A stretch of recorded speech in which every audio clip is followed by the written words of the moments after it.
E aí, beleza? Parece uma noite normal na cidade de San Francisco, mas no submundo, em uma arena clandestina, havia uma competição de lutas de robôs, as famosas robô-lutas, onde essa garota de cabelos rosas estava quase levando a melhor sobre um robô na luta. Porém, o Mini Yama se levanta, mostra que tem uma serra no seu braço e apenas com um golpe ganha a luta. Quem vence a luta é o Sr. Yama, e depois de pegar a grana, chama o próximo adversário. E nessa, um garoto apareceu. Hiro Hamada estava disposto a participar com seu robô, que ele mesmo fez. Claro que riram da cara dele, mas já que ele queria lutar, as apostas começaram. E no primeiro round, em poucos segundos, o robozinho de Hiro foi fatiado. Era a primeira luta dele. Pediu mais uma chance, que óbvio que o Sr. Yama não aceitaria. Mas quando viu o bolo de grana, aceitou na hora. Deu mais uma chance pro garoto, né? Achando que seria grana fácil. Só que agora o Megabot, o robô de Hiro, mudou completamente. Tinha até outro rosto e podia se separar em várias partes magnéticas, além de destruir o robô de Yama. Venceu a luta com muita facilidade, porém o Sr. Yama achou que Hiro tinha trapaceado e pegou o Megabot dele e pediu para seus capangas o ensinarem uma lição. A sorte foi que seu irmão Tadashi apareceu, salvou a pele dele mais uma vez e seu Megabot também se ativou e voltou para Hiro. Seu irmão não estava nada contente com ele participando novamente de lutas clandestinas, mas como o gênio que era, Hiro se formou na escola aos 13 anos e não tinha a intenção de fazer faculdade, pois já sabia mais do que a faculdade ensina, e segundo Hiro, nada poderia o parar agora. Ninguém pode me parar! Vai pra cadeia, otário!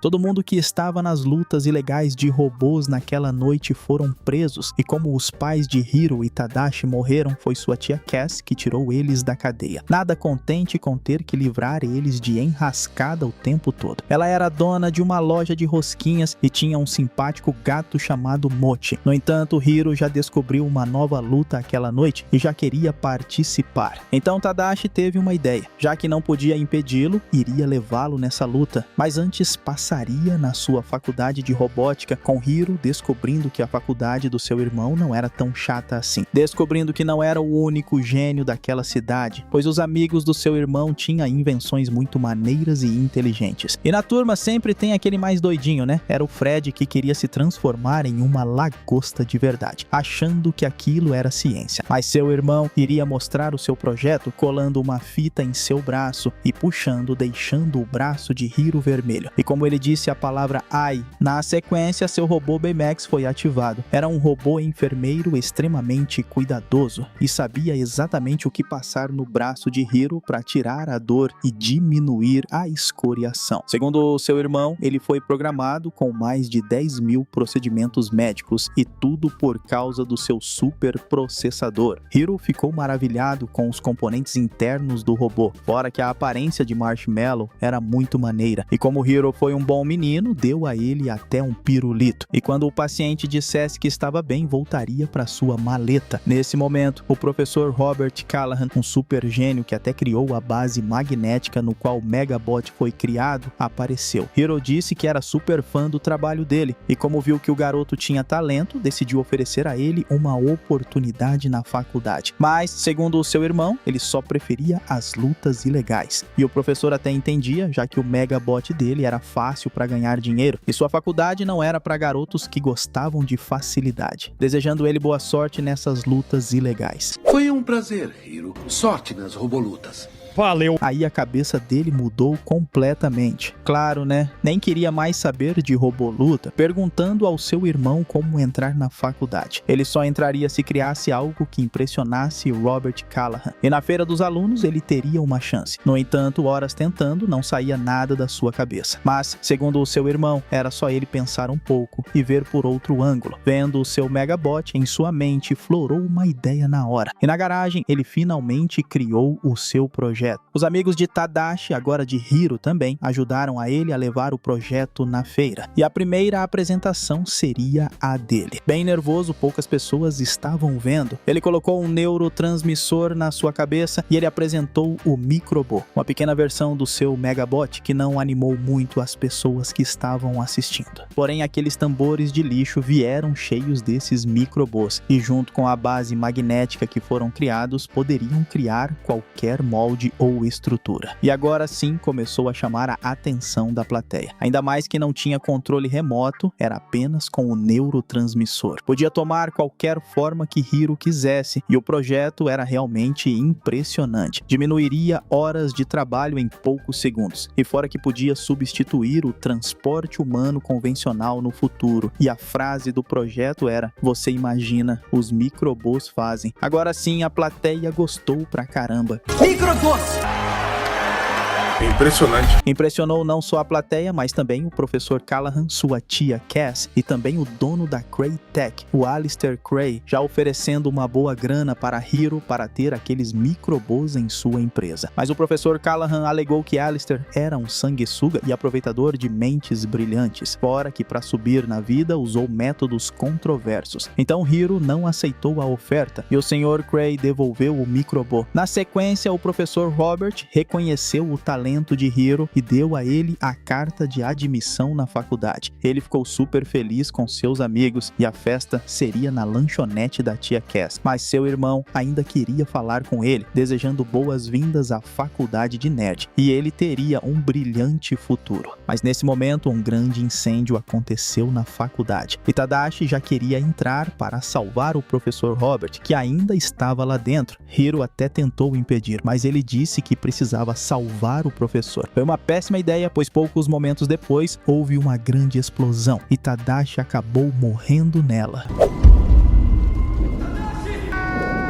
Foi uma perda sofrida não só para a faculdade, mas também para toda a comunidade. Hiro ficou desolado, entrou em depressão e nem queria conversar com seus amigos, se isolou em seu quarto, nem se alimentava direito e nem respondia às mensagens dos seus amigos. As aulas começariam na próxima semana e ele nem a matrícula na faculdade fez ainda. Estava pensando em voltar para as robôs luta, mas quando pegou o seu Megabot, uma parte caiu no seu pé. E quando ele disse "ai", Baymax, o robô enfermeiro, foi ativado, meio confuso para se mover dentro do quarto. Mas ele não tinha se machucado, apenas apresentava comportamentos de ansiedade, depressão e um pouco da puberdade. E também sabia que algo incomodava Hiro, mas ele tentou colocar ele novamente na sua caixa. E Hiro acabou caindo no chão e viu que embaixo da sua cama tinha aquela jaqueta que ele usou no dia do incêndio. E dentro tinha um microbô, o único que sobrou, pois o resto foi destruído na faculdade.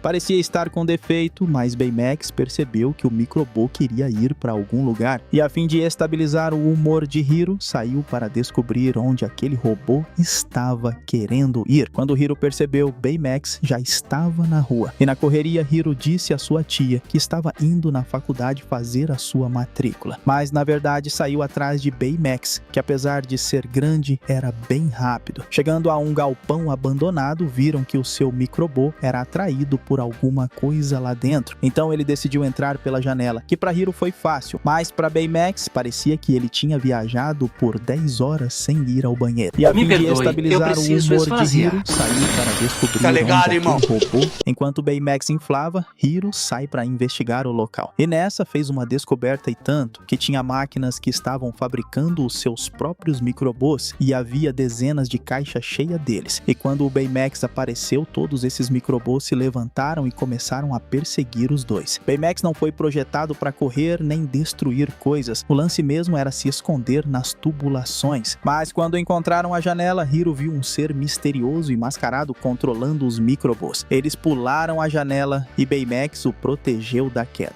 No entanto, Hiro foi até a polícia tentar contar o que houve. E enquanto o Baymax tapava os seus furos com fita adesiva, o oficial parece não acreditar em nada do que Hiro diz. E como Baymax ficou sem bateria, Hiro decidiu ir para casa. Só que o robô enfermeiro parecia um bêbado que acabou de chegar manguaçado de um bar. Pulamos uma janela! Tá bêbado!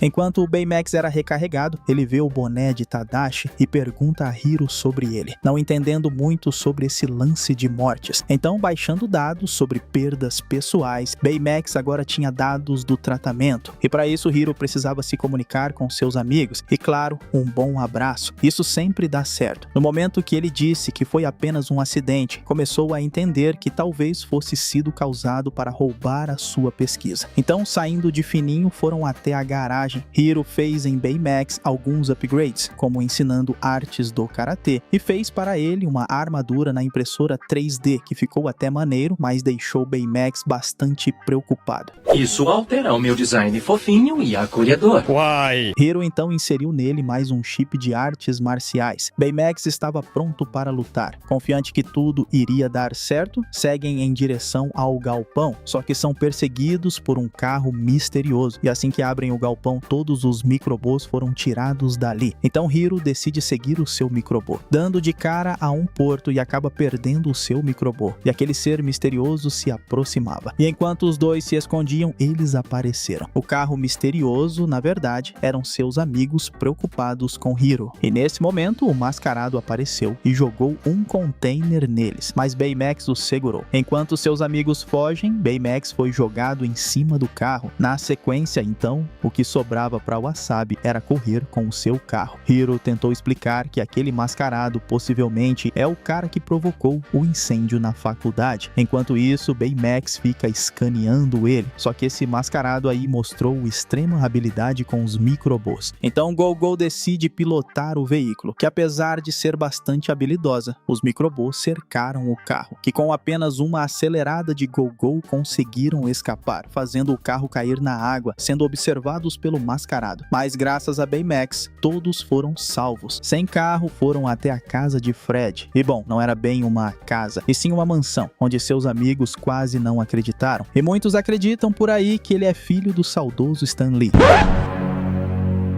Não, nada a ver, irmão. Seu quarto era cheio de coisas bem bizarras. E Baymax, percebendo que a temperatura de Hiro estava baixa, o aquece. Seus amigos aproveitam para fazer isso também. E Hiro queria saber do símbolo que o cara da máscara carregava com ele. Fred tinha uma pista que talvez o mascarado era Alistair Cray, dono da Crytek, que queria os seus microbôs. E como Hiro não deu a ele, sabotou tudo e causou o incêndio. Hiro fica na dúvida se ele faria isso mesmo ou não. Mas quem sabe, não tinha ideia de quem era o mascarado. Nesse instante, Baymax mostra que conseguiu escanear o mascarado, mas com aqueles dados, procurar pessoa por pessoa seria muito demorado. Então Hiro tem a ideia de escanear a cidade toda, e para isso precisava da ajuda de seus amigos, que deixou o Fred bastante animado, pois iriam se transformar em super-heróis. O plano então começou, e segundo Hiro, o neurotransmissor estaria na máscara, e sem ela, sem microbôs. E assim seus amigos começaram a aprimorar suas ideias e as invenções, baseado naquilo que eles estudavam na faculdade. Tudo para ver se conseguiam tirar a máscara do vilão. Baymax ganhou uma super armadura à la Homem de Ferro, com direito a asas, mas ainda precisava de alguns ajustes. Força total! Porcaria. O primeiro teste foi meio confuso, sabe? Mas mesmo assim ele conseguiu pousar na ponte Golden Gate. Parece que o tratamento de adrenalina estava funcionando e o jeito foi usar mais. E agora voando de verdade, com muita habilidade, Hiro e Baymax sobrevoaram toda a cidade e depois ficaram contemplando o pôr do sol. Mas aquele local era ótimo para usar o seu super scanner e conseguiu localizar o mascarado em uma ilha fora da cidade, levando os seus amigos juntos até lá. E eles estavam muito ansiosos por ser a primeira missão juntos, e assim que escutaram um barulho, atacaram com o que tinha, que nem doidos, mas não se passava de um pombo. Então Wasabi usou seus lasers para cortar a porta e entrar. E nos corredores, Honey Lemon encontrou algo estranho, uma sala com uma máquina destruída e aquele símbolo misterioso de pássaro. E fuçando nas câmeras, Hiro viu gravações de Alistair Cray, que apresentava ao exército seu projeto de teletransporte de objetos pelo espaço-tempo.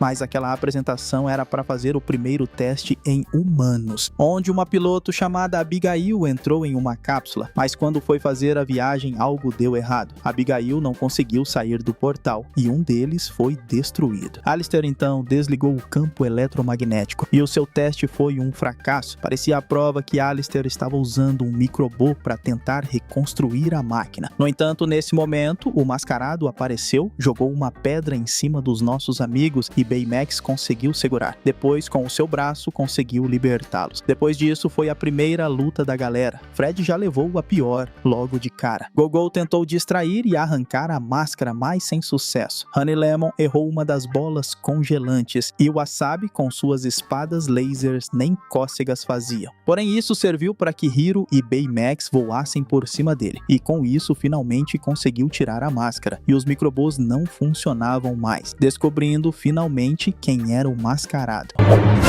Professor Callahan?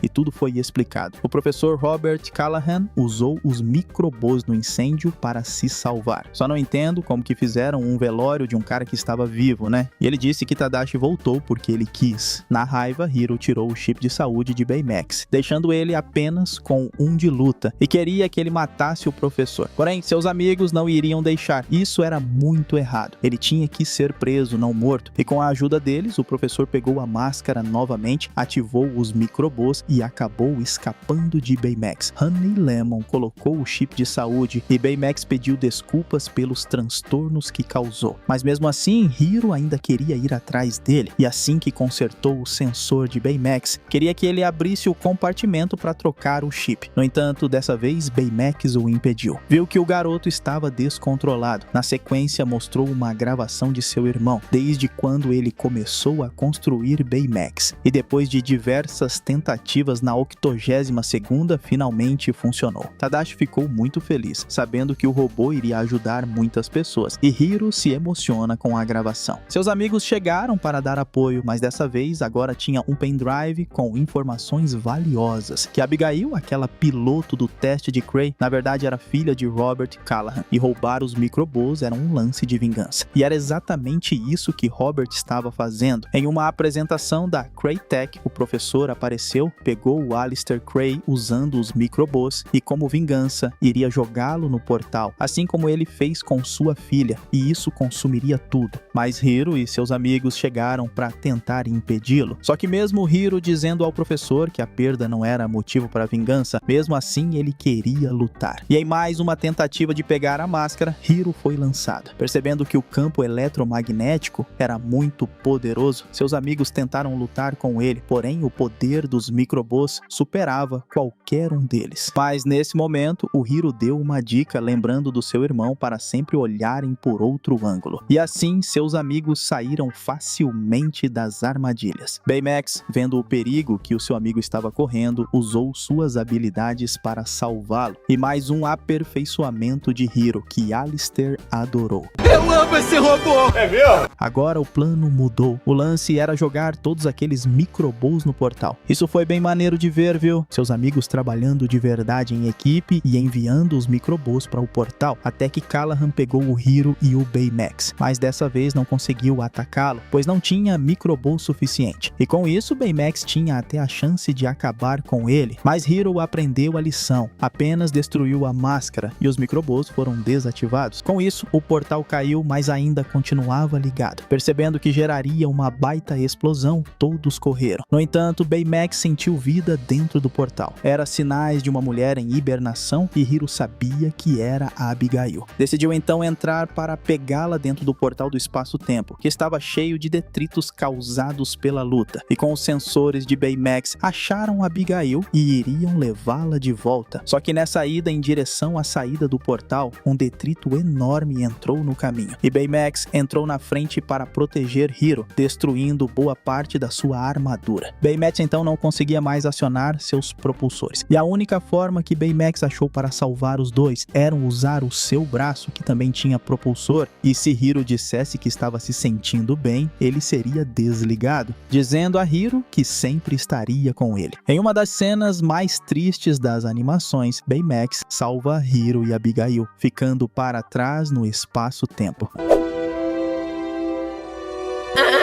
Hiro volta a salvo com Abigail, mas fica bastante chateado com seus amigos por ter perdido Baymax. Apesar de sua filha ter sido salva, Callahan foi preso, e em São Francisco não se falava em outra coisa. Quem são os heróis que salvaram o mundo? E como último presente, Baymax colocou o chip de robô enfermeiro em sua mão. Então, como Hiro agora fazia a faculdade, reconstruiu o seu amigo. Terminando o filme com aquela frase que todo super-herói fala, né? Que não planejava ser um herói, mas coisas inesperadas acontecem. E como seu irmão queria ajudar as pessoas, era isso que eles iriam fazer. E pra você que duvidava da teoria, o pai de Fred era um super-herói que ainda usava cueca ao avesso. E esse foi Operação Big Hero, filme maneiríssimo lá de 2014. E eu espero você no próximo vídeo. Esse foi o Solucionando Animações. Valeu, é nóis!